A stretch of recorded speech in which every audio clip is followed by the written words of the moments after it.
Hey everyone, welcome back to the Class 1A podcast. My name is Ingeniums Plan, and today I am so excited to continue talking about the My Hero Academia Vigilantes manga with chapter 96.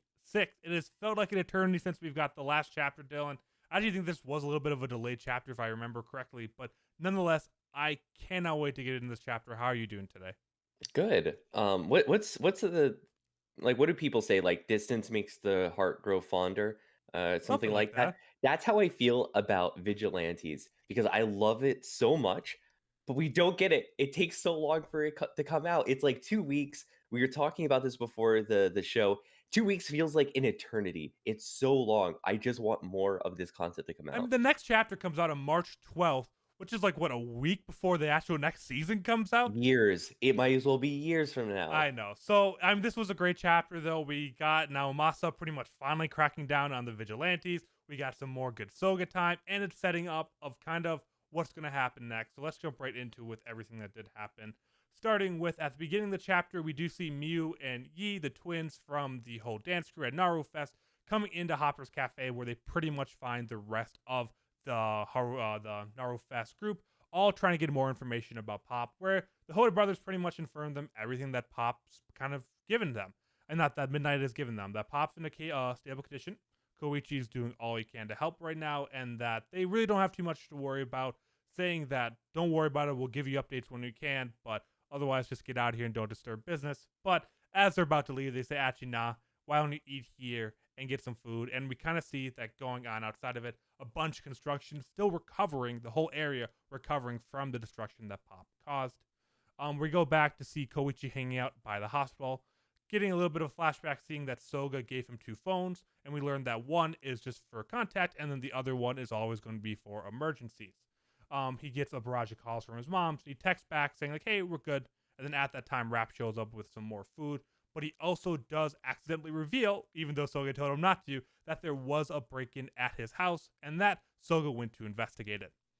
Soga was just kind of going over how Koichi's pretty much the only renter here, and kind of looking into the break-in, saying that it didn't seem to be like a full-on burglary, and that they may have came for something specific, which we do know is Knuckle Duster's actual knuckle bronze fist or whatever they are, and that's really the only thing there. And then he goes and starts going through the building, and he finds that under a sheet there is some kind of something stashed recently. And as he lifts it up, he does get a call for Moyuru, telling him that the cops had arrived at the hospital.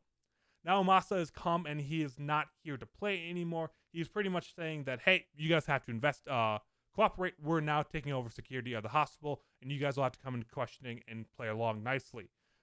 Soga pretty much says like, yeah, we have no problem with that, but are you guys going to be protecting Pop forever? Like, are you guys going to be here for the long term? Because that's not what your system is made to do, and that's why we're here to catch the things that fall through the crack, kind of showing of where Soga sees his place.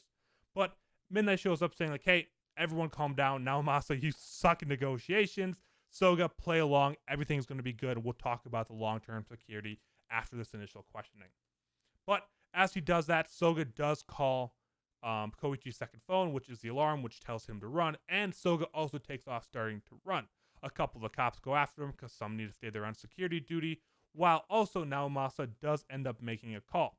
We see that he calls Ingenium, telling him that negotiations have failed and that he has to be deployed to catch the high-speed villain, the Crawler, which was very, very interesting. So, before we get into the actual Koichi being a villain at this point now in the eyes of heroes, the setup here is really good. I think it's nice to kind of touch back with the Naru Fest. Obviously, people that are very close to Pop and worry about Pop when she disappeared and saw the destruction that she actually caused. It was a nice little moment saying, like, hey, the whole ward is still kind of destroyed. This is where everyone is doing, but not really any story elements out of it, right? Yeah. I really enjoyed like going back to them because I don't know, like I was incredibly worried that Pop was kind of like soiled in everyone's eyes because she was like a villain very clearly. But I think they kind of came back around like I don't know if like Koichi did damage control or whatnot. It was like, hey, yeah, she's a villain, but like she's not really villain. Everyone don't like fret too much. So it was good to like circle back and see that they don't like hold anything like super ill will against her and that they actually do have like her safety in mind. Yeah, it was great, but it also felt like, come on, like you could use 4 of the 20 chapters in this to kind of catch up with everyone. I mean, 4 of the 20 pages in this to catch up with them. I'm like, I get it, but it was kind of cool going back. It's been a while since we've seen Koichi up on the rooftop and the whole little system we have going there, but I love the tease and don't love the tease. Like, oh, we're just kind of going back to the penthouse again. Like, it felt like Soga just went through the same exact thing that happened in the last chapter where we found out the break-in happened. That like, okay, we got nothing new. There was a box of something stored there, but we don't learn what that is. So like the first 8 pages just felt like kind of rehashing things we already knew. I don't think the box is storing something. I think it's storing someone.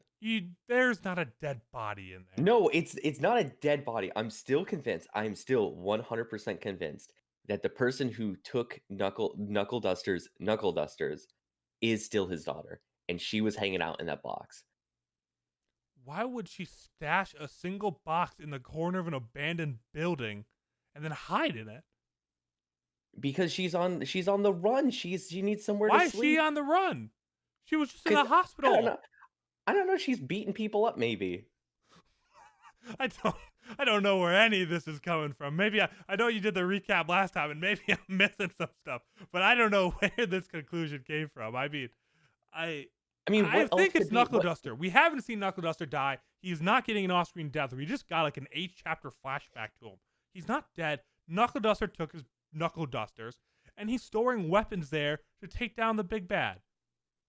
So you think in the box, Soga opened up the box and there were just a It's bunch of gear. weapons I there? think it's gear. I think it is more of Knuckle Duster's gear.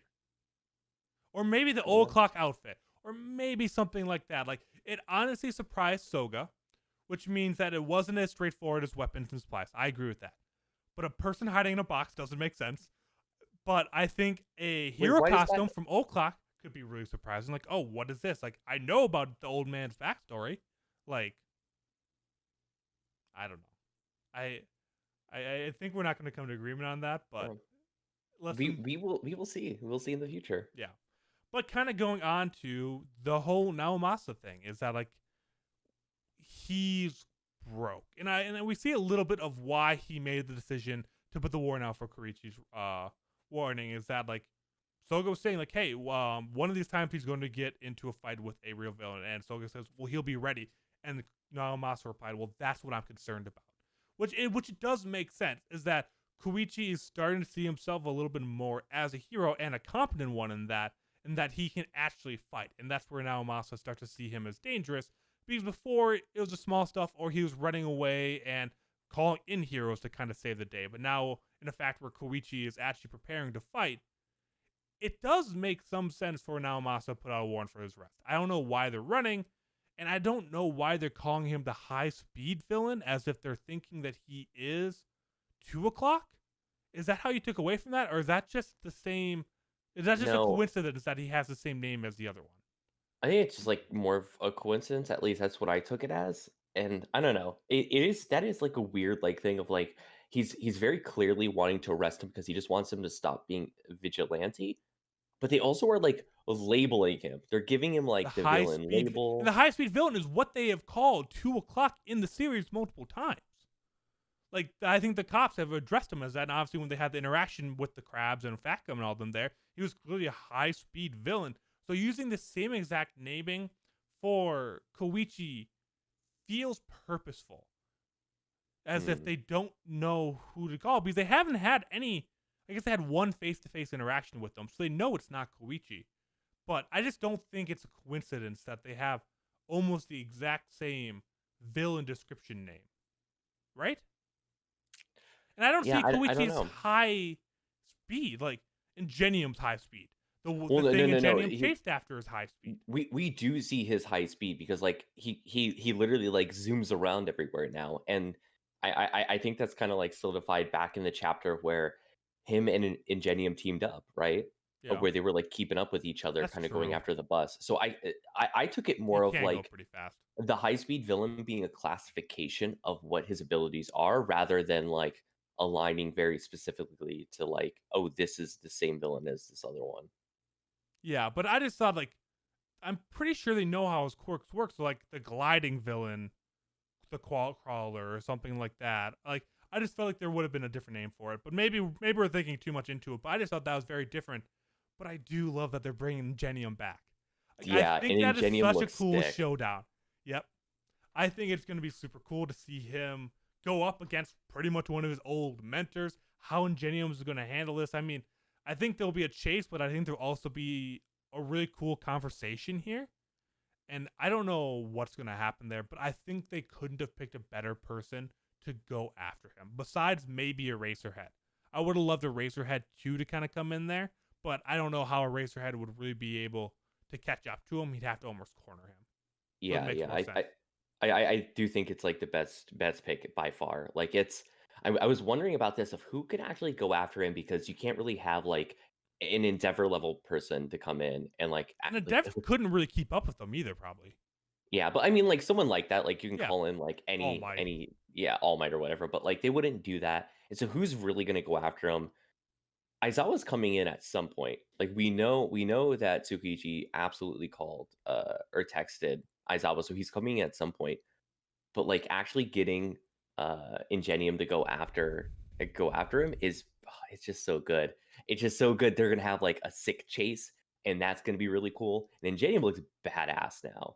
Like I don't know if it's just because it's like final panel kind of hype or whatever, but man, he looked badass. What if, putting it out there, what if this is all just a big ploy? What if you think Naomasa's trying to bait out 2 o'clock here? Because I don't think Ingenium was in support of Koichi kind of doing the vigilante work. Like he was willing to look the other way. Like I have a hard time with Ingenium completely flipping a switch because he had the close one with there, and now Masa's been very on it. And I think some of this could be a show, assuming that 2 o'clock is watching right now and waiting for the moment to go after Pop. So like, oh, there's only a couple police officers there now. Like this is an easy chance to go and finish off the job. Like, do you think there's any chance there's a one big ploy to get them all distracted and then come back together? Because Ingenium would be needed to capture 2 o'clock. Like, it makes sense that he'd be needed to take down Koichi, but also 2 o'clock because they're both high speed. Yeah, I think that's like the ideal version of what happens here is it's kind of revealed like, oh, it was actually a ploy and we were like working with Knuckle Duster the whole time too. Like it was like a Mm, whole big thing. I think that's the ideal, but I think it's being done so well that that might not be the case I because agree. like I think in normal like circumstances, like if you're doing writing and it's I don't know, it's like very run of the mill, that would be very obvious. Like And you would write it Midnight didn't very seem to be obviously. in on it at all. And I feel like Midnight and Eraser both would have been in on it. So I feel like Midnight might have. I guess she did a good job of saying, like, hey, just come along. It will be fine. We'll deal with long term security. Like, despite not knowing what's going on, she was definitely on Naomasa's side, despite wanting what's best for Pop, which was kind of what made me think about it. Like, oh, she was really willing to cooperate really, really quickly. So that's the one way. But I don't think it's going to happen, but that's just a theory I wanted to throw out there that it would be cool, but also doesn't feel right. I feel like it should be more Koichi centric if they're going to kind of bait in 2 o'clock Yeah. rather than an I off page yeah. plan with the detective. I think it could be though. I think it could be, but I don't know. I maybe the Or last turn panel. into that. Or 2 o'clock sees this as an opportunity to take down Ingenium and Koichi, and then it's a 2-on-1 or something like that.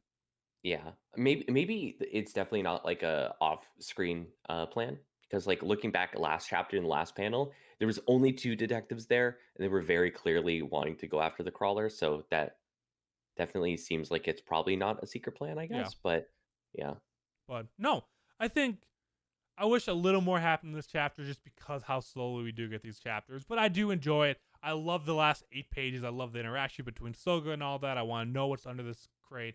I love kind of seeing the Ingenium and Koichi showdown coming down. But is there anything else you want to touch base on before we wrap up? Yeah, the last thing I wanted to talk about is that they keep doing these little hints that he's actually really strong now. They keep Yeah. hinting that Koichi is actually really strong, like where he's like jumping over all this stuff.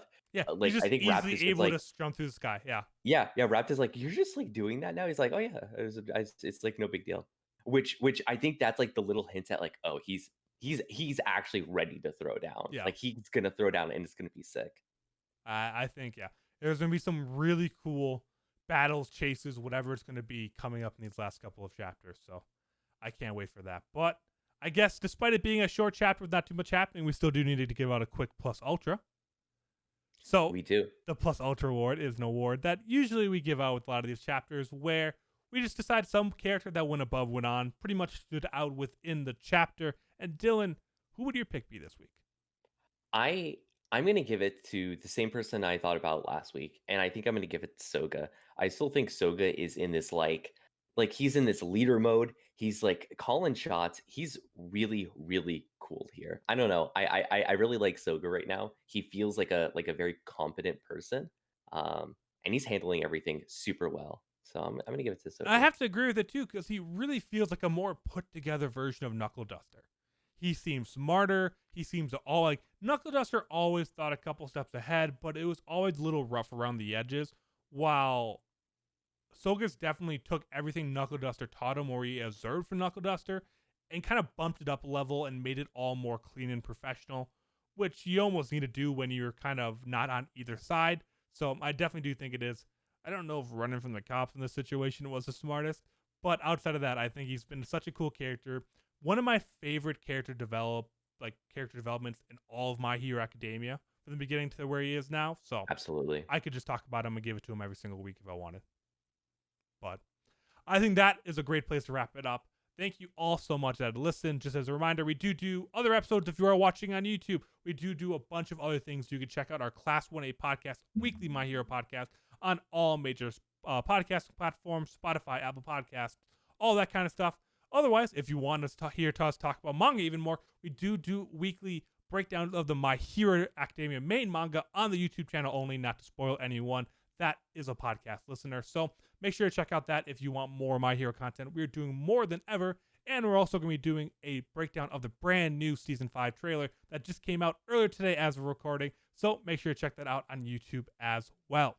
But thank you all so much for listening. I can't wait for the next chapter and looking forward to talking to you all next week. See you in class next Saturday.